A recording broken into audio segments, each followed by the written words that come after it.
उदगीर आणि आपल्या संत तुकाराम महाविद्यालय उदगीर त्यांच्या संयुक्त विद्यामध्ये आपण हा सुंदर असा सोहळा या ठिकाणी संपन्न करीत आहोत. त्याची सुरुवात झालेली आहे. आज अत्यंत आनंदाची सद्भाग्याची गोष्ट अशी आहे की गेल्या अनेक वर्षापासून आपण आमच्या उदगीर न्यायालयामध्ये त्या महिला न्यायाधीशाची आतुरतेने वाट पाहत होतो. ते 6 महिन्यांसाठी जमलेला मॅडम आमच्या उदगीरच्या न्यायालयामध्ये आल्या आणि त्यांच्या प्रतिमेचं पूर्ण दर्शन त्यांनी थांबवलं आणि जाता जाता आता त्यांची बदली आहे. आमच्या सगळ्यांच्या मनामध्ये नाही की मॅडमची बदली व्हावी, परंतु प्रशासनाचा भाग आहे, मॅडमला जावं लागतं. पण त्यांच्या संवेदनशीलतेचा भाग म्हणा किंवा कायद्याविषयी त्यांच्या निष्ठेचा भाग म्हणा किंवा विद्यार्थ्यांमध्ये रमण्याचं त्यांचं जे अंतर्गत सद्गुण आहे त्याचा भाग म्हणा, मॅडमची अशी अगमत इच्छा होती, तीव्र इच्छा होती की दयानंद विद्यालय महाविद्यालयामध्ये त्या आपल्या संत तुकारामला कॉलेजच्या विद्यार्थ्यांशी आपण संवाद साधावा म्हणून या ठिकाणी उपस्थित आहे. त्यांचं मनपूर्वक विधी संस्थेच्या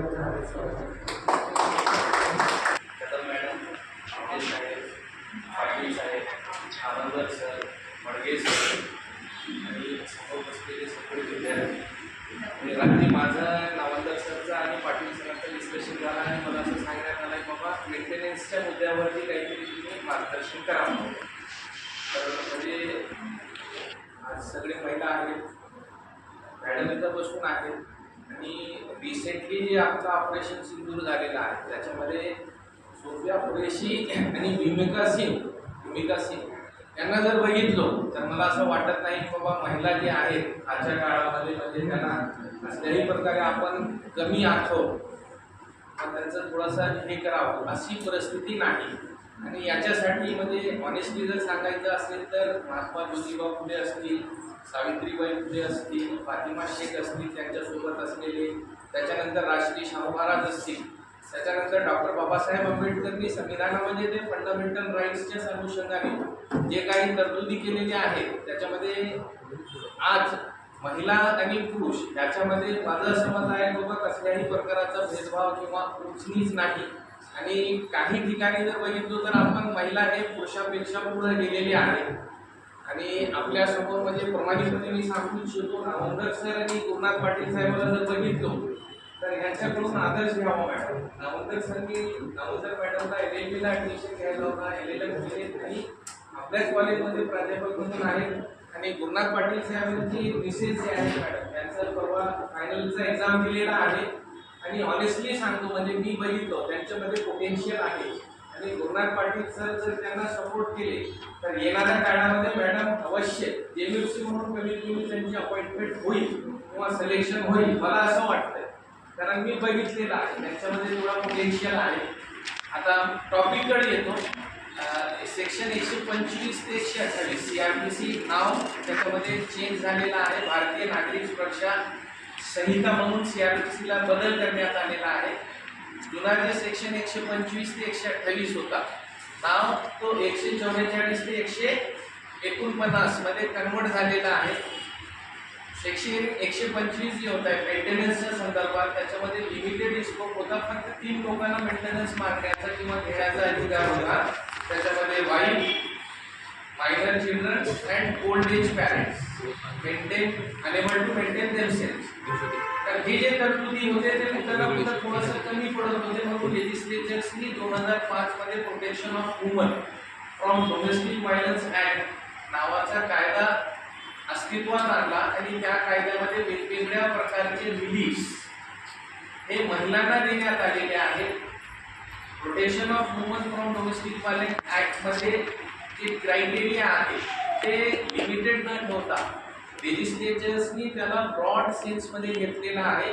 त्याच्यामध्ये फक्त डोमेस्टिक रिलेशनशिप जर असेल वुमन सोबत, मग ती बहीण असेल, सासू असेल, इव्हन रिलेशनशिपमध्ये राहणारे लोक असतील तर ते सगळ्या महिला जर डोमेस्टिक रिलेशनशिप स्टॅब्लिश झालेली असेल तर त्यांना वेगवेगळ्या प्रकारची फक्त मेंटेनन्स पुरतं मर्यादित नसून त्याच्यामध्ये प्रोटेक्शन ऑर्डर आहे सेक्शन 18 मध्ये, मॉनिटरी रिलीफ्स आहेत, कंपन्सेशन्स देण्यात आलेले आहेत, सोबत मेंटेनन्स आहे, घरभाडा देण्याची तरतूद केलेली आहे.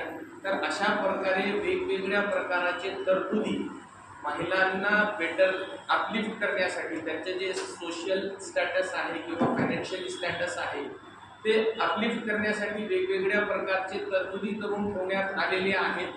पण आजची जर परिस्थिती बघितली तर महिलांनी जे शिक्षणामध्ये भरारी घेतलेली आहे, आता कालच 10वीचे रिझल्ट आलेले आहेत, एक 2-4 दिवस आधी CBSE 12चा रिझल्ट आलेला आहे, त्याच्यामध्ये महिला फर्स्ट आहे.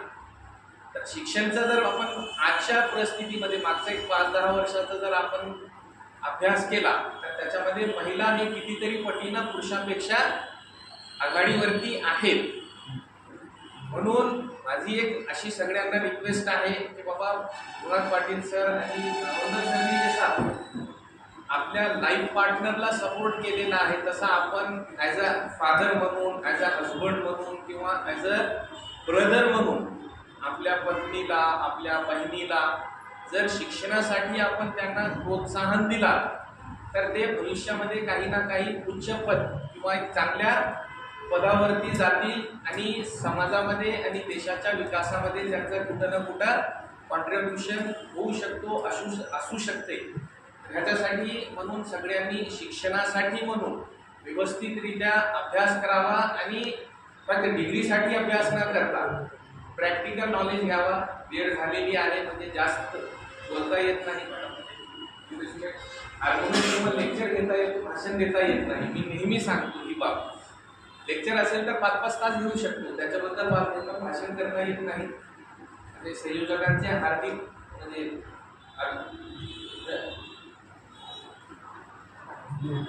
आभार, मला बोलण्याची संधी दिली आणि सगळ्यांनी ऐकून घेतला त्याच्याबद्दल सगळ्यांनी. त्याच्यामुळे घडलं आहे त्यांना भगवान सिंग पायल गुरुजी यांना विनम्र अभिवादन करते. तर सन्माननीय व्यासपीठ समोर असलेल्या सगळ्या विद्यार्थी मित्रमंडळी, आपण आज खूप योग्य असं मार्गदर्शन आपल्याला कदम मॅडमच्या स्वरूपात मिळालं. मला ते पुन्हा रिपीट करायचं नाहीये, मला एवढंच म्हणायचंय की मॅडम तुमचं जे पण अनमोल मार्गदर्शन होतं त्या आमच्या मुली ज्या आहेत किंवा मुलं आहेत सगळे ते अनुसरण करतील आणि स्वतःला सक्षम बनवतील. कारण की आताच मॅडमने म्हटलंय की प्रत्येक ठिकाणी, प्रत्येक समाजामध्ये, प्रत्येक क्षेत्रात मुली किंवा महिला खूप आघाडीवर आहेत. तर इथे बसलेल्या सगळ्या मुली ज्या आहेत त्या नक्कीच या मार्गदर्शनाचा लाभ घेतील आणि आपल्या जीवनामध्ये खूप चांगलं असं करतील अशी मी मॅडमला ग्वाही देते. आता आभार प्रदर्शनचं आलेलं आहे माझ्याकडे, तर मी सर्वात प्रथम माननीय कदम मॅडम यांचं मनपूर्वक आभार मानते की त्यांनी इतकं छान आम्हाला वेळेत वेळ काढून आम्हाला मार्गदर्शन केलं.